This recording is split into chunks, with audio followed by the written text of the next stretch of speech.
Well, here we are on another Wednesday night. I had a pretty good fight with the old lady a couple of days ago. That'll get you to thinking. You want the details? No, I'm just kidding. She called me a cheese-headed bean boy or something. It got rough. It got rough. I always deserve it. Oh, God help me if I ever get what I deserve. But, you know, it got me thinking about really just how to conduct ourselves and how to get along. And, you know, Jesus said, well, and if you stay around here, man, you'll hear this a lot. He said, I am the way, the truth, and the life. And He is. You know, He is the way, but His way is the way.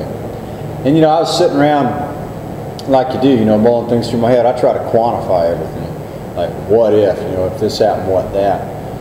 And what I pretty rapidly came back to is, you know, Paul said if you be led of the Spirit, you're not even bound by the law. So what ultimately the answer is to walk so closely with Christ, you know, in the moment, that you would be able to discern His will. But He's given us some pretty good guidelines along the way. So let's look at that. And the word forbearance came to mind, so I just did a quick word study, easy enough online. So I'm just going to go through a couple of these scriptures. Proverbs 25:5. By long forbearing is a prince persuaded, and a soft tongue breaketh the bone.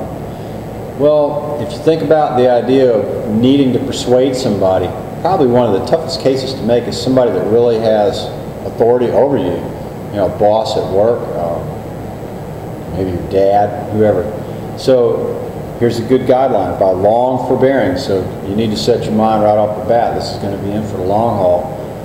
By long forbearing is a prince persuaded, and a soft tongue breaketh the bone. So we've talked before about how Paul said when he went to, was it in Corinthians? He said he went to the people that they were somebody, and within the church. They really were somebody. But he said, I went to them privately, lest I should have run in vain. So the idea that you would go in a certain manner to make yourself able to approach somebody, it's biblical. You know, I mean, basically it's okay to be nice. It's okay to follow, you know, social norms as long as you're not in a society that says you got to show up naked or something. Ephesians 4:1-3. This is Paul speaking. I therefore, the prisoner of the Lord, beseech you that you walk worthy of the vocation wherewith you are called, with all lowliness and meekness, with long-suffering, forbearing one another in love, endeavoring to keep the unity of the Spirit in the bond of peace. And this certainly applies to the church. And he says in 2, with all lowliness and meekness. Of course, we know meekness is toward God, but lowliness is to prefer the other ahead of yourself. So even if you find yourself in a point where you need to correct somebody, you know, you need to keep coming back to just be nice, you know, and really not in public. There are proverbs that deal with that, because let's say that your brother has offended you, or somebody in your world has offended you. It says if you go to them publicly, they may shame you, because, you know, every story sounds good until you hear the other side. So it's really for your own defense also.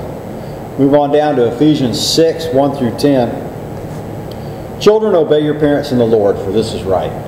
Well, this certainly would apply to the youngins, but literally it would seem to be saying your parents in the Lord. You know, the people that are shepherding you, maybe the person that led you to Christ. Makes sense, doesn't it? Honor thy father and mother, which is the first commandment with promise, that it may be well with thee, and that thou mayest live long on the earth. And you fathers, provoke not your children to wrath, but bring them up in the nurture and the admonition of the Lord. So this, we were talking before about how if you're under authority, probably to a boss, a soft tongue breaketh the bone. It's going to take a long time. But if you're in authority over somebody, certainly your own children, even in Barack Obama's America, you would not want to provoke them to wrath. You need to approach, they're little people. They got little feelings. They're just like you in a lot of ways. So you need to be careful in how you deal with it. 5, servants, be obedient to them that are your masters according to the flesh, with fear and trembling, in singleness of your heart, as unto Christ, not with eye service as men pleasers, but as the servants of Christ, doing the will of God from the heart, with good will doing service, as to the Lord and not to men. Oh man, if you got a boss, and everybody's had one, it's a real jerk. This is saying, it says what it says. This jerk of a boss actually stands in the place of Christ in your world. And because he stands in the place of Christ, you have to serve him as though he was Christ. Not with eye service, not, he's watching me, so I got to work. But as unto the Lord.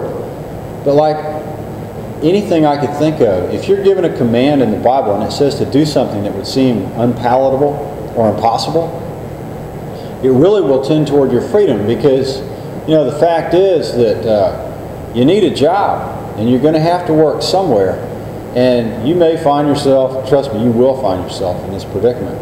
The freedom comes in by saying, my boss is a very unpleasant fellow, and yet I can freely give myself to his service because it's not really him, it's Christ. And I know I love Christ and he loves me. And that takes the edge off from having to listen to somebody that's really not treating you right. Moving on down, verse 8, knowing that whatsoever good thing any man doeth, the same shall he receive of the Lord, whether he be bond or free. And you masters, do the same things unto them, forbearing, threatening, knowing that your master also is in heaven. Neither is there respect of persons to him. Self-explanatory. This is a view from the top again. Finally, my brethren, be strong in the Lord and in the power of his might. And I heard, it was Dr. David Jeremiah on the radio, and he was talking about the offensive weapon, the sword of God. If somebody broke into my house, and I pull out the 357, click, it's not like I can say, wait a second, I gotta fix this. If you've got a weapon, then you need it to function when you need it. And this says we are to be strong in the Lord and in the power of his might. A big part of that might is knowing his word.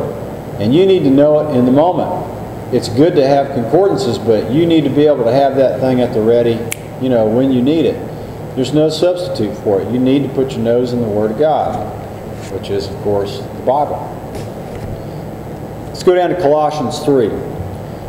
Put on, therefore, as the elect of God, holy and beloved, bowels of mercies, kindness, humbleness of mind, meekness, long-suffering, forbearing one another, forgiving one another. If any man have a quarrel against any, even as Christ forgave you, so also do ye. And above all these things, put on charity, which is the bond of perfectness. Our little fellowship is, we're involved. We are. We're at each other's houses. We are absolutely a part of each other's world. And you know what comes with that? Well, somebody has to deal with me. And that can be unpleasant. Stop smiling. But I get a lot of forbearance. This idea of forbearing is that offenses come, but there's a stirring of the pot that happens if you were to address every little thing that came up. So you need to look to the Spirit of Christ and ask him if you should address something or really just tolerate it, maybe in the short term. And wife and I were talking over dinner. Now, how would you know when that is? And now Jonah's the exception.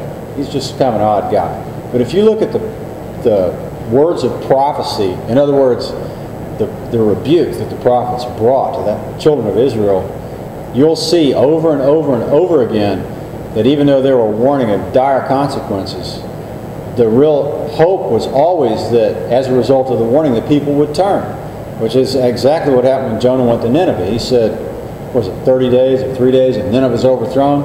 And the king said, oh man, stop everything, put sackcloth on the horses, put sackcloth on yourselves, sit down, fast, and it turned away the wrath of God. Likewise for us, if somebody does something to me and it just bothers me, that may just be my flesh grating, even though it is a real offense. But if I look at somebody and I say, my brother here's got a weakness and he's walking in it, and this is going to affect him. If my motivation is really for the benefit of the offender, that's probably a pretty good indication that you should say something. Jesus said, we'll get to it. Luke 17, take heed to yourselves,